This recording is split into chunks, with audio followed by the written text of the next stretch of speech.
If you're a small business owner looking to grow or expand your business, check out OnDeck Business Loans. OnDeck offers business loans online from $5,000 to $500,000, and their simple application process only takes 10 minutes. Unlike banks, they'll give you a decision quickly, and funding is as fast as one day. Get a free consultation with an OnDeck loan advisor. Visit ondeck.com/podcast. This podcast is part of the C-Suite Radio Network, turning the volume up on business.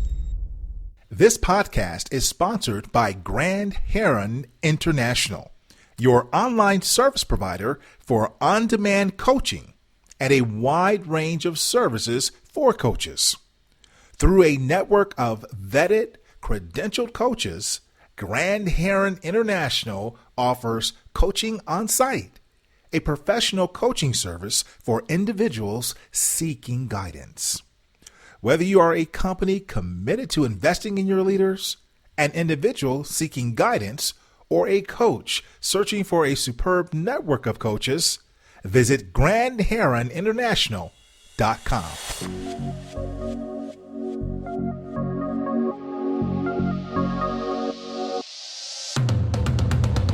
Welcome to the Keep Leading Podcast, a podcast dedicated to promoting leadership development and sharing leadership insights. Here's your host, the Leadership Accelerator, Eddie Turner. Hello, everyone. Welcome to the Keep Leading Podcast, the podcast dedicated to leadership development and insights. I'm your host, Eddie Turner, the Leadership Accelerator. I work with leaders to accelerate performance and drive impact.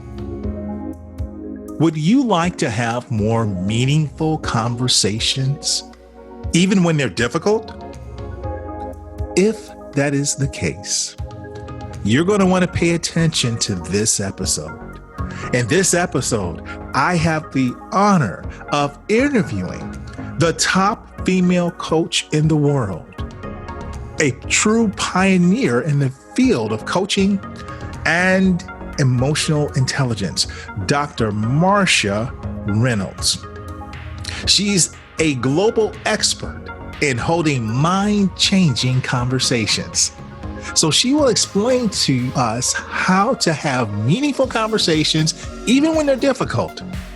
She'll do that and a whole lot more right after this. This podcast is sponsored by Eddie Turner, LLC. Eddie Turner, LLC delivers executive and leadership coaching, professional speaking, facilitation services, and management consulting across the globe. Eddie Turner, LLC also creates voiceovers, serves as a master of ceremonies, as a panel and event moderator, and provides national media commentary. Visit eddieturnerllc.com to learn more.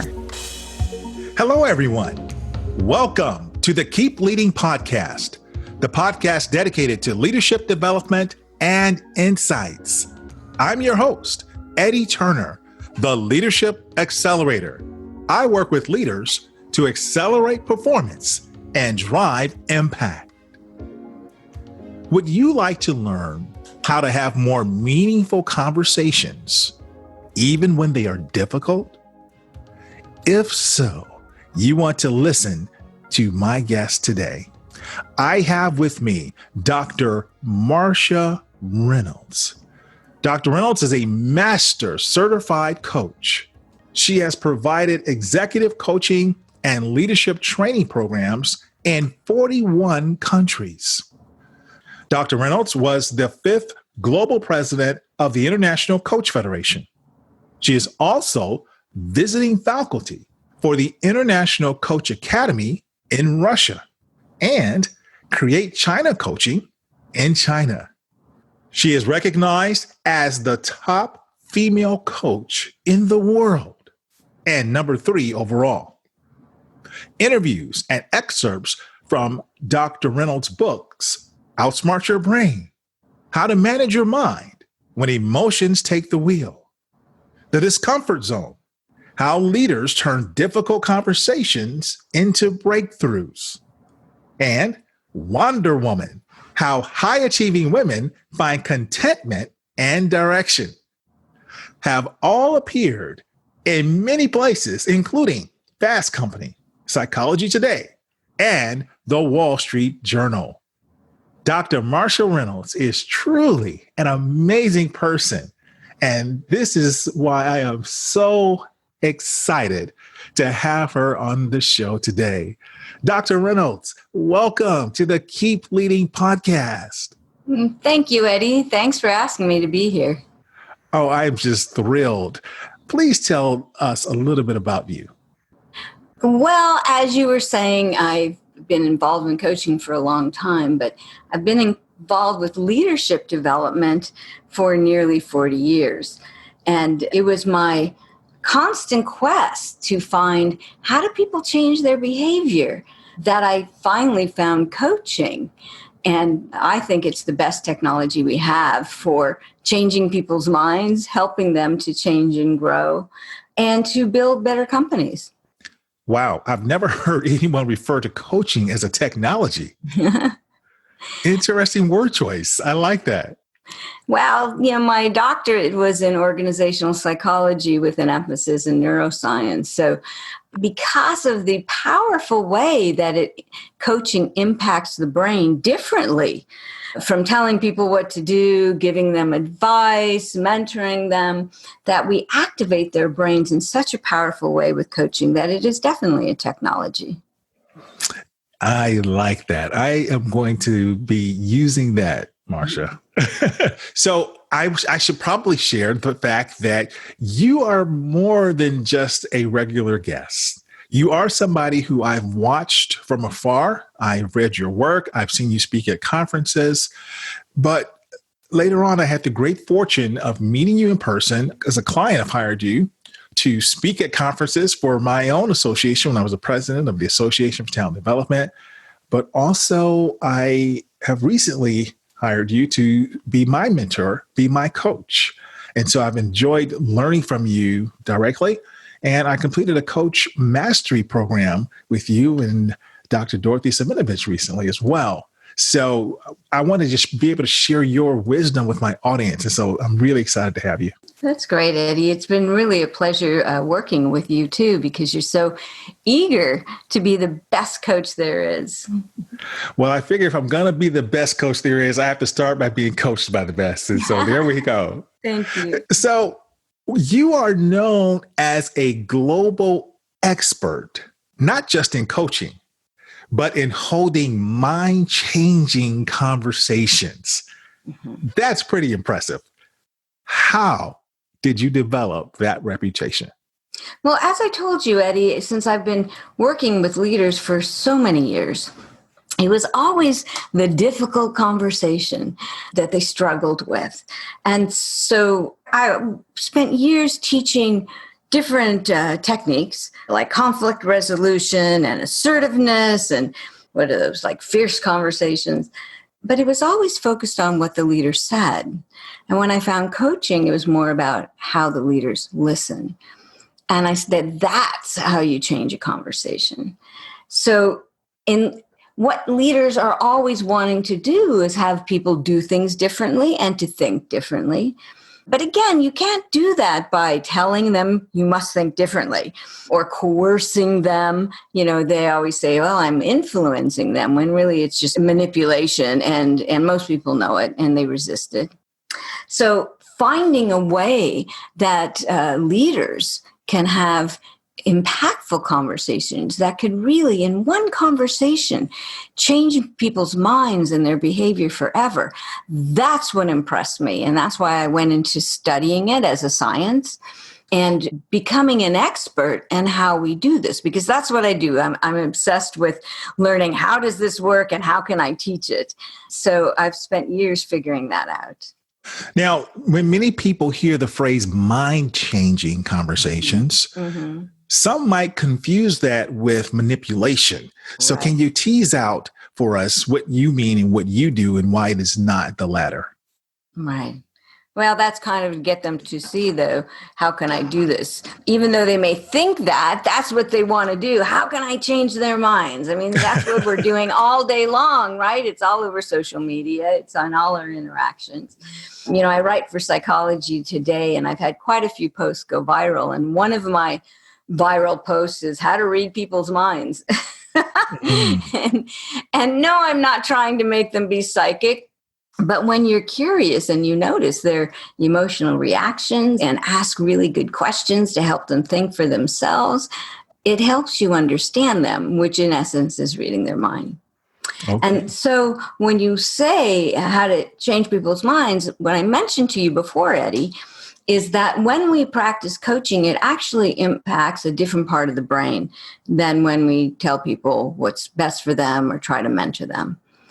And it hits the middle brain. This is our source of creativity and seeing things in a whole new way.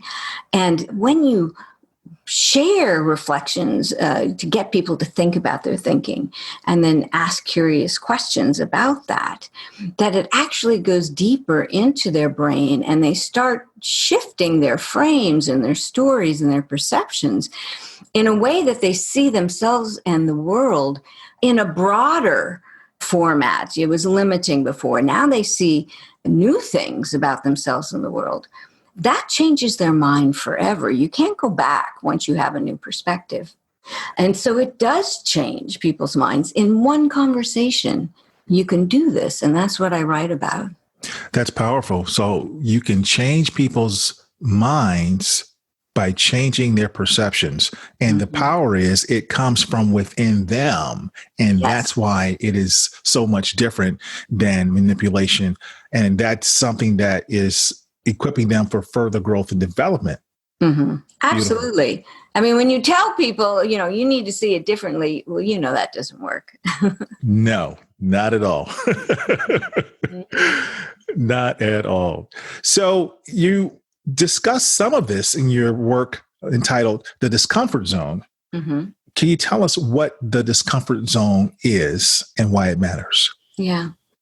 You know, it's interesting because some people, without reading the description of the book, I had somebody on Amazon write a review and said, I bought this book because I thought it was going to teach me how to be more comfortable in these conversations. And instead, she's teaching me how to make people uncomfortable. And I'm like, well, if you would have read the description, you would have known that. What I have found in mentoring coaches for years and working with leaders, that at the moment that a conversation gets uncomfortable, it's like they've mentally run away, sometimes physically. They don't move into the discomfort to find what's inside of this. What is this representing? Because really, it takes a moment of discomfort for us to be open to learning. If we're not uncomfortable, we're just like building on what we think we already know. But when you reflect back to me the story I just told you, and then you ask me a question about my belief around that story and, you know, what other elements am I missing? That might not feel comfortable for me in the moment because I'm starting to look at myself. But if I don't look at myself, I'm not going to learn and grow. If I don't look at my stories, if I don't look for the gaps in my logic and the limiting beliefs that I have framing my stories, the story can't change. I'm glad you said that, because when I read in your book that you said leaders have to be comfortable with disruption and tension in a conversation, because this creates the discomfort zone in which new ideas are birthed. When I read that, I exclaimed, wow, for many people I know, this would actually trigger the fight or flight response that we hear so much about, rather than staying in that discomfort that was created. So you touched on that a little bit, but can you tell me a little bit more about the importance of what you mean in that statement? Yeah. You know, what I had said about how many times people run away from a conversation that's starting to feel a little bit uncomfortable, that there's some tension, the person might be defensive. And that's the moment we need to stay with it. This is where emotional intelligence comes in, to recognize when I'm uncomfortable with their discomfort, and then just to breathe it out and come back and be present with the person to ask them, so what's making you uncomfortable in this moment?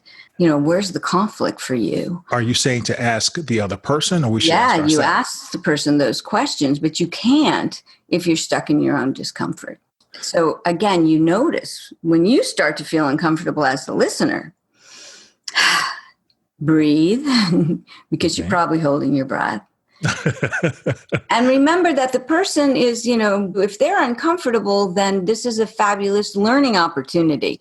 So if you really want to help them, you got to get comfortable with their tension, with their discomfort. So you can help them process it so they can see new possibilities. So I found myself kind of holding my breath before you had said that. So I had to breathe myself. Right. So step one is recognize your own tension. Yes. And then when you've recognized your tension, ask the other person about their tension and what's making them feel that way because of the response that they've elicited inside of you. Yeah. I mean, it's so powerful just to say, wow, you seem to have tightened up a little bit and you got quiet. Can you tell me what's going on? Okay. Just as simple as that, to get them to be looking at what is making me feel this way in this moment. So we notice their experience and then just be curious about it.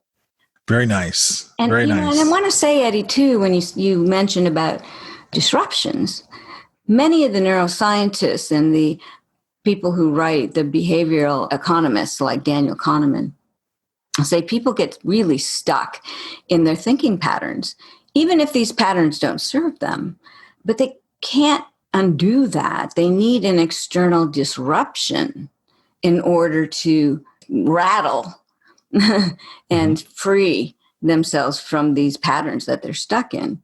That disruption generally comes in a form of a reflection where I just share with you what I heard you say or saw you express, and a question. So we have to get comfortable with doing that kind of disruption of their thinking to help them think in a different way. Now, I'm glad you said that as well, because that leads to something else I read that I want to ask you about. This idea that you just talked about the external force that will trigger this via reflection and allowing the person to hear or see what they just gave to you, the recipient. You said in your book, for the same reason you can't tickle yourself, you can't fully explore your own thoughts. Right. Is that what you mean? What you just explained on that? Sure. So if you try, your listeners, I want you all to try to tickle yourself. It doesn't work. Your brain says, I know what you're doing. I'm not going to let you do that. But if somebody else comes at you, they don't even have to touch you. They just have to wiggle their fingers. You probably laugh. So it's the same thing when we try to analyze our own thoughts. It's our ego. Ego is just a definition of who I think I am and how I see the world. The ego throws up a wall and says, no, I'm not going to let you do that because this is how I navigate your day. I take care of you. So we're not going to evaluate, thinking. So what happens when I start to analyze my own thoughts, I rationalize my thinking. But if somebody else outside of you, and usually I'm thinking of a coach or somebody using a coaching approach, shares a reflection and a question, then it breaks through that ego barrier and we can then stop and question our own thinking. So that's how that works. Thank you, Marcia. So would you say that this is one of the reasons why senior leaders in organizations have trouble analyzing their behavior and sometimes end up in their own echo chamber, as some might say, because other people aren't going to tell them, the higher they get in an organization, what the truth is perhaps about their behavior. And so they just have their own confirmation biases because they continue to get rewarded with higher positions because they are the way they are. Yeah.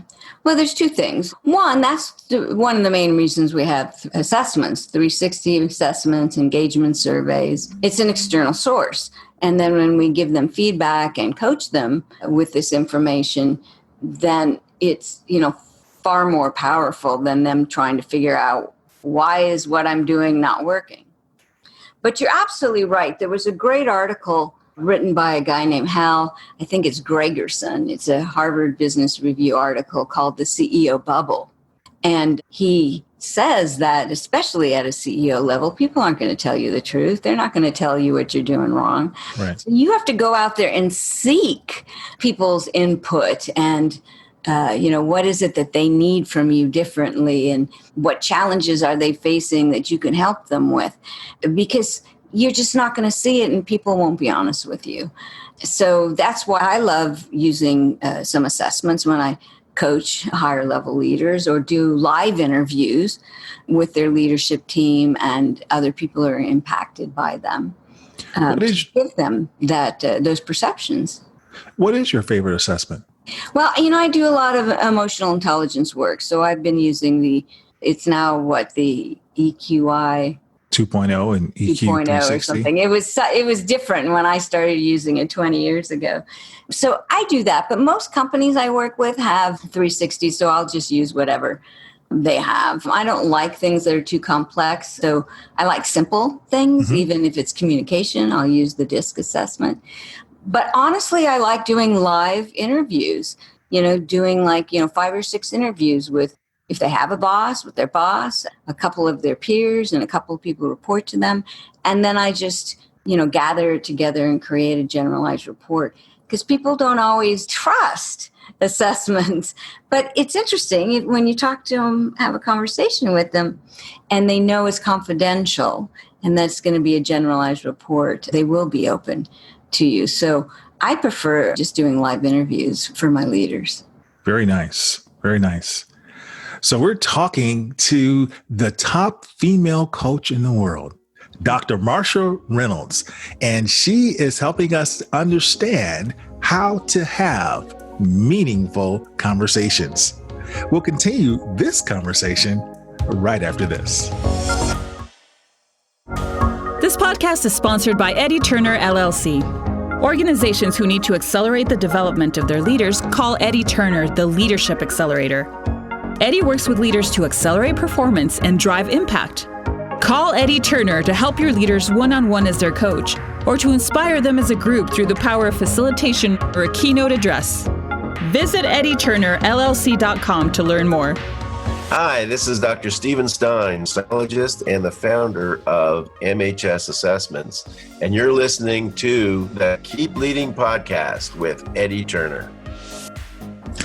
Okay, we're back, everyone. We're talking to the top female coach in the world, Dr. Marcia Reynolds, and she's helping us understand how to have meaningful conversations. And she's able to do that because she is truly the authority when it comes to conversations.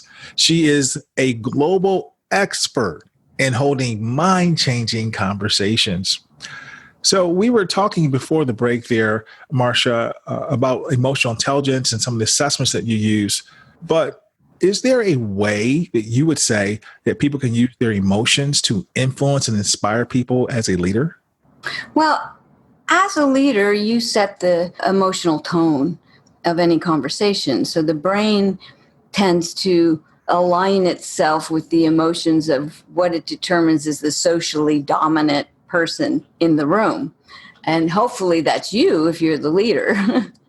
But whatever you even walk in the door with, they're going to sense. And either they will align with that or they're going to resist it if it's a difficult emotion that scares them.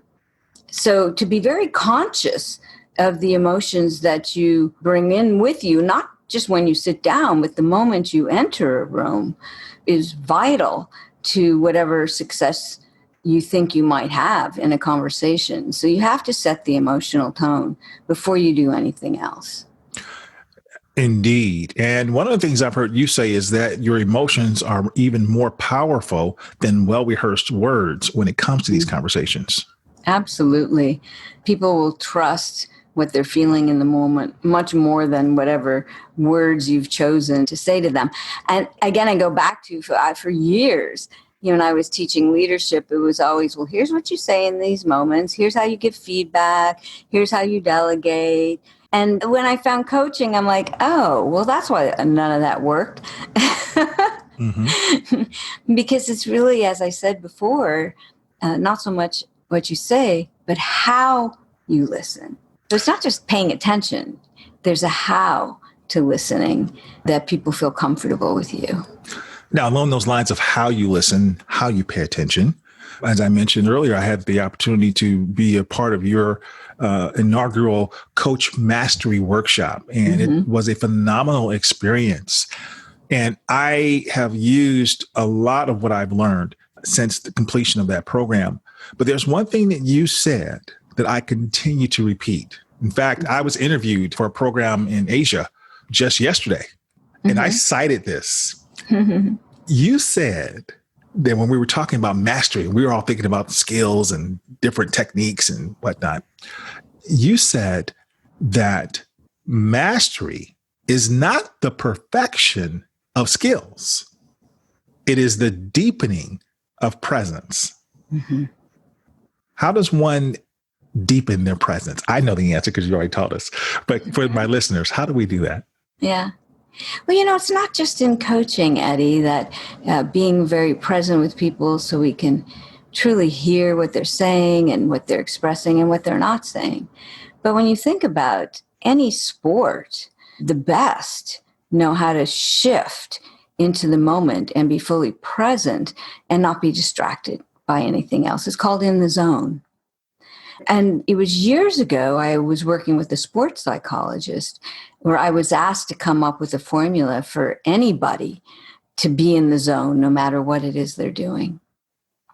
And so in order to pull yourself into the present moment, the first thing you have to do is relax your body. Most people think it's about self-talk, and none of the top athletes that I worked with for that program said that they use self-talk. They said, if I say to myself, oh, you're a winner, then the back of my brain goes, no, you're not, you're a loser. And that's when they choke.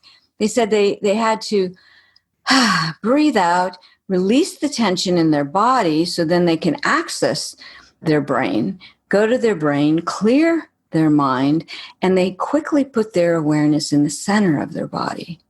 In martial arts, they call this your point of strength. It's just below your navel. And all of the athletes said that when I'm aware of what's going on in my body is when I can do my best. So that awareness of our core, that center, the bottom of your breath, that if you keep your awareness there and stay out of your head, you're in much more control. So you relax your body, you clear your mind, put your awareness in the center of your body. And then I add in that, we don't stay in our center that long. So you anchor your thoughts with one or two words. So in coaching, it's often, I'm curious and I care. It could be, I'm calm and courageous. It could be, I'm determined.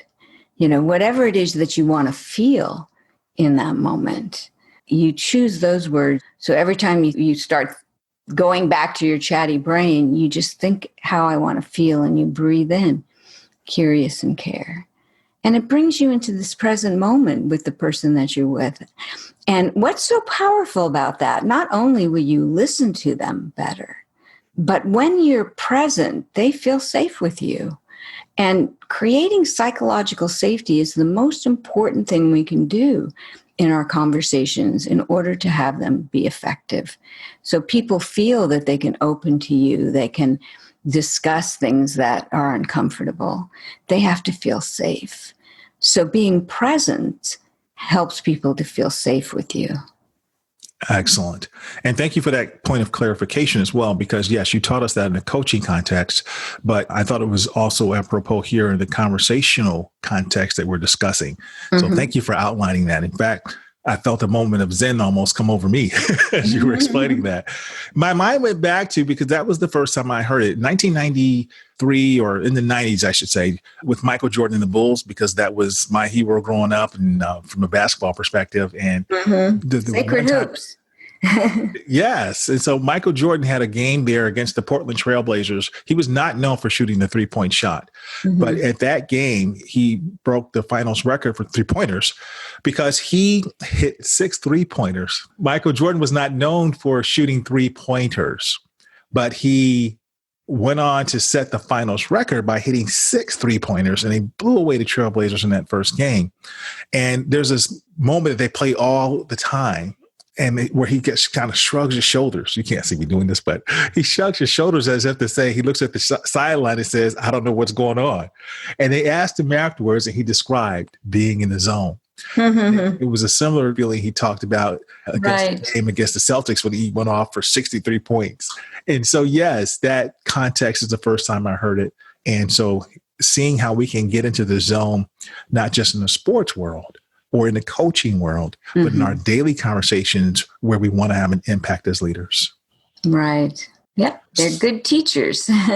Very good teachers. Yes. So, Marcia, we're having this conversation, and many of these points have come from your book, Outsmart Your Brain and the Discomfort Zone, but you're working on a new book. Can you tell us about that? Right. It doesn't have such a catchy title as the other two, but it's called The Coach's Guide to Reflective Inquiry. The Coach's Guide to Reflective Inquiry. Okay. Right.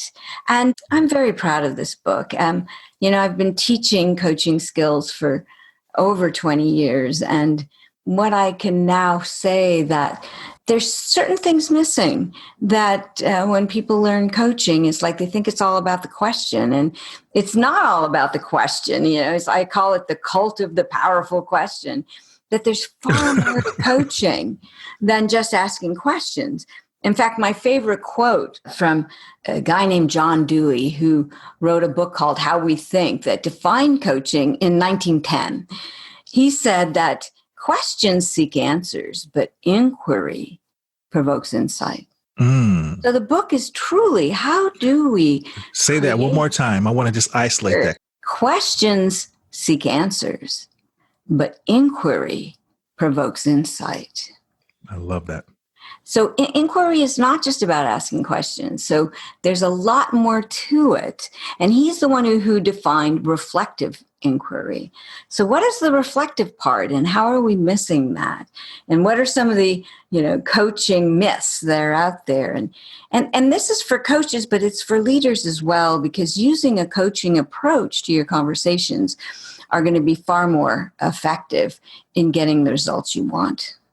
Well, I am so happy you shared that. And I will also say this, that you don't know that I'm going to say, is you have an article on your website entitled Stop Trying to Ask Good Questions. Yeah, right. And it's in the blog section at outsmartyourbrain.com.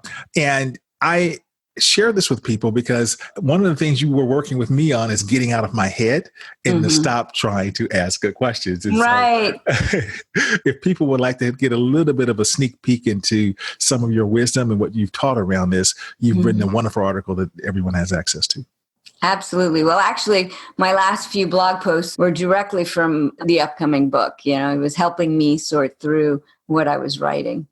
So there'll be more to come. Isn't that a nice teaser? So that is a book written by a coach for coaches, it sounds like. And can other leaders benefit from this if they're not a coach? Well, absolutely. I teach leaders coach to leaders around the world, and it's becoming accepted. I mean, even Google has coaching skills as their number one leadership skill. And how about that? Yeah, and that leaders need to know how to coach. I actually think this simplifies coaching. I think, so many leaders say, I don't have time to do that. But what I'm giving them is this is not going to take much time. If you follow what I write in the book, you're going to find that coaching is much easier than you think, especially if you're not sitting there thinking, oh, what's the question I should ask here that's going to make sense? It's not about that. It's just about, I'm listening to you. I receive what you give me, and I just give it back to you. So I'm going to simplify coaching for leaders in this book. I love it. I can't wait to get my hands on a copy of that. And I agree with that premise, obviously. And I also teach a program that is not directed for folks who want to become a certified coach. They're just leaders, managers, HR folks who are interested in having coaching skills. And that program is for the Association for Talent Development, their coaching certificate program. So it is an important skill. And to your point, organizations at all levels are seeing that this is an important skill set to have. Interesting to know that Google considers it number one. I didn't know that. So thank you for sharing that tip. Yeah. In their oxygen study, they came up with that was the number one skill. And I think emotional intelligence was number 3. How about that? Two in-demand skills that a lot of folks are talking about, and a lot of things are being written about it, but it still seems to be an invasive skill that folks have yet to attain to the level that they'd like. So certainly people like you, your work, both as a practitioner and also as a thought leader who's putting these things down in writing, go a long way into helping us all improve. So Marcia, tell us, if you would, what is the main point you want our listeners to take away from our conversation today? Well, I think you and I have discussed a number of times the importance of being present, that people won't even listen to you if they don't sense that you're fully present with them.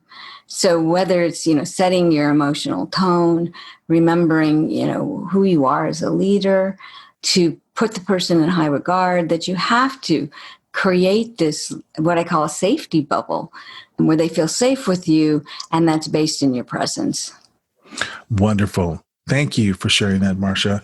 And since this is the Keep Leading podcast, we like to give leaders a quote that they can reflect on to help them keep leading. Do you have a quote you'd like to share? They want you to be present more than they need you to be perfect. Okay, wonderful. They want you to be present more than they want you to be perfect. What a nice thing for us to remember as leaders as we keep leading.